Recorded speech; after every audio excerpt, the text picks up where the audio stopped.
I would have never thought in all of my life that Dolton would be worldwide known, especially like this.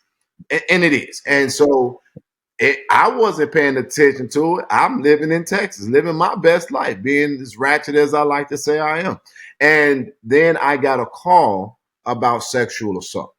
So I wasn't there. I didn't even know about Tiffany. I didn't know about Dolton. As a matter of fact, I do remember seeing her face on my phone, but you just kind of scroll through it. It's just another lady with a bad wig. So I don't know what's going on. And so I'm told to go there because there's a sexual assault that's not getting the kind of coverage or the attention. I am to come there to help them bring awareness and figure out if it's real or not, figure out the truth. And that's what that's what brought me to Dolton. And when I got there, I didn't even know how to say Tiffany's name. And I kept saying, I'm not here for her. And I was literally getting beat up for that. What you mean you ain't there for Tiffany? I have nothing to do with that. And mind you, because it was automatically hard for me to advocate against a black woman in power. Like, I'm not gonna go fight this lady. I'm just here for sexual assault. Okay, so that gives a lot of context. For me, like I said, a lot of people, they kind of tune in. They don't necessarily know what's going on. Even if you're from the area, you don't really understand the inner workings. So that's a great level of context for me. So essentially, you're talking about Fania Dukes and Andrew Holmes, right? So with the Fania Duke story, I do remember when that broke, and I remember that, man, I was like, yo, this is gonna definitely bring this administration down, if nothing else does. Former assistant to embattled Mayor Tiffany Henyard came forward. Fania Dukes spoke in veiled terms publicly about the sexual assault she says she endured from Dolton trustee Andrew Holmes during a village business trip to Las Vegas last year. This is very overwhelming. In a lawsuit filed last month against the village of Dolton and trustee Andrew Holmes, Dukes says she was fired after taking sexual assault allegations to Dolton Mayor Tiffany Henyard. In edited video provided to ABC7, Dukes described how she lost trust in Holmes, a well-known crime victims advocate. I deemed as Uncle Drew because now I feel like if I step out of here and how I know you that you fight for these other people, these other victims and all of that, you have my back. Until my last memory was me waking up in his room. The allegations are part of an investigation by Las Vegas police, but Holmes has not been criminally charged. So you were called when you first heard about that. So when you first came into Dolton, did you talk to Fania first, or did you kind of just go to just check out the story itself? Or so yeah, my method is never to connect with the victim. And that's because of my past experiences and advocacy and the way I fundamentally believe. I literally went in it just trying to get an understanding from the administration first. I wasn't going to go speak to Fania because she didn't call me. I wanted to go bring awareness to it. Hey, everybody, there is a accusation of sexual assault here.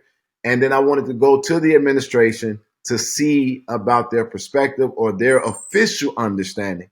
And that was how I was starting. And it just kind of snowballed into everything else. Okay. Now that makes a lot of sense. So first just to create the awareness, and then from there, because at least in the beginning, you're kind of going in and just kind of creating awareness. You're not necessarily coming in like y'all did it, but it's more like, okay, this is what's going on. Are y'all going to address it? Exactly. Got you. Because now the very first thing I saw, not the very first time I saw you, but I want to play this video because this is one of the first videos that I saw you. A village board meeting ends in a near confrontation in Dolton overnight. Here's what happened. Okay, several Dolton residents took to the podium to voice their frustrations with the lack of transparency surrounding Dolton's finances. Things are relatively calm, as you can see here. That is until activist Jedidiah Brown came to the mic for a second time. He directly addressed Dolton trustee and well-known victims advocate Andrew Holmes. Holmes has been accused of sexually assaulting a former village employee, and Brown demanded answers. You could have at least declared your innocence, which noted you haven't done. And so I'm simply asking you right now, because me sitting here looking at your face, I'm utterly disgusted. Because how dare you take your back outside and stand with any family when there's a woman with a child that's waiting on a response from you, literally as an elected official and as an advocate about what you did. Was it consensual? Was it not? Did you rape that woman? Did you put something in her drink? And you're gonna answer, and you're gonna answer me. Promise you that. You can see here what followed. Brown then began to directly approach Holmes, who actually came around the board's desk to meet Brown before he was quickly surrounded and taken away by police. Holmes has not been charged with a crime. I'm sure a lot happened before that, obviously, but I kind of want to understand what was going on in your mind at that meeting, at that point. Like, how long had it been since you kind of known about everything, and what culminated up to that point?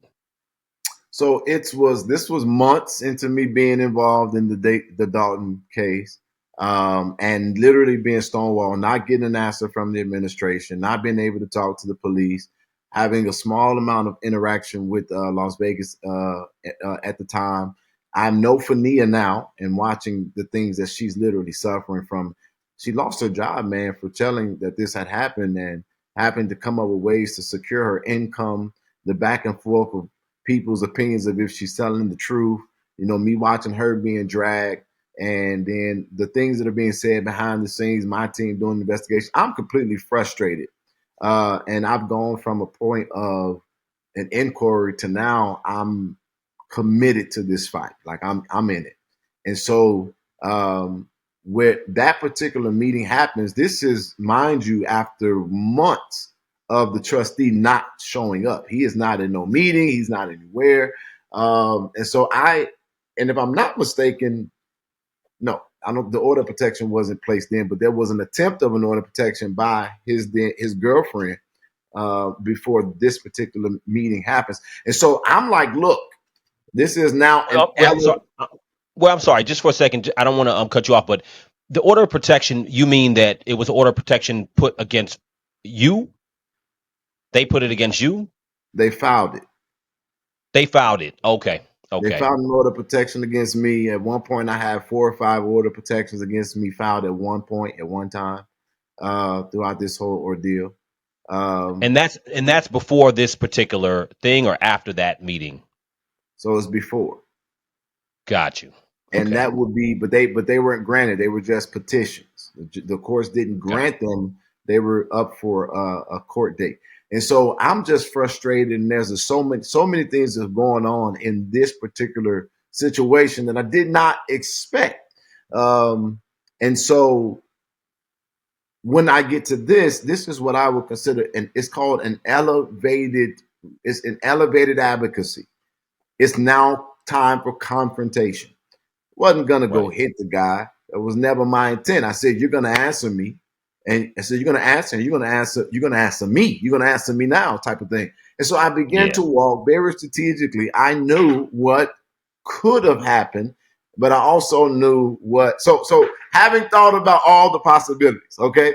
Right. I knew I knew what could happen, but the biggest one was to shake the room while I walked to my seat. But the trustee did something that I didn't expect. He wanted the box. So he begged in the boat. Huh? That's what I see now. And that's the part. It doesn't really show that on TV, at least the clips I've seen. So it almost makes it seem like you was walking over there to go like knock him out. But I've heard from other sources that he actually was kind of like, yo, come on. You know what I'm saying? Let's fight.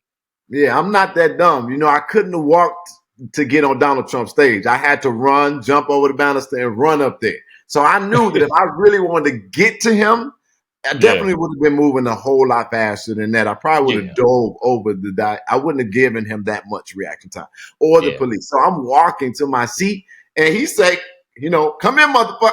I don't know if I can cuss. I do see we can. You cuss. It's all good. Skin. You got your shirt ripped open. So I know we can show skin, but I don't know if I can cuss. Can I Hante did Junior. So I'm Tay, but you remind me of Tyrese. Okay, that's better because if you were going to say mainly your voice, I can get real disrespectful up in here. Okay. Yeah, you remind me of Tyrese. So but anyway, go ahead. Yeah, Tyrese, I appreciate.